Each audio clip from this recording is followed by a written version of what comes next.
Transcription number 15, 5 seconds.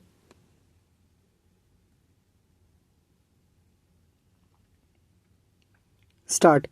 Sir, before the House adjourned for lunch yesterday, I had started speaking on the Essential Commodities Amendment Bill.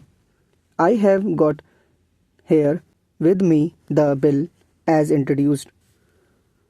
In the Statement of Objects and Reasons, the government pointed out that in certain cases it might be necessary for them not to avoid punishment prescribed in the law as it exists at present, but to forfeit a part of the deposit.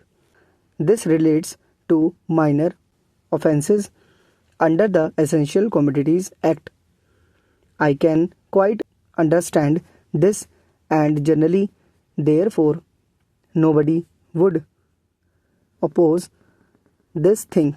But the question that I wish to raise in this connection before the House is the manner in which this act is being implemented by the government and also by the state governments. I mention the state governments because here is a measure which is sponsored by the Ministry of Food and Agriculture, and in regard to many aspects of which I believe the central government has concurrent jurisdiction, but much is left to the states.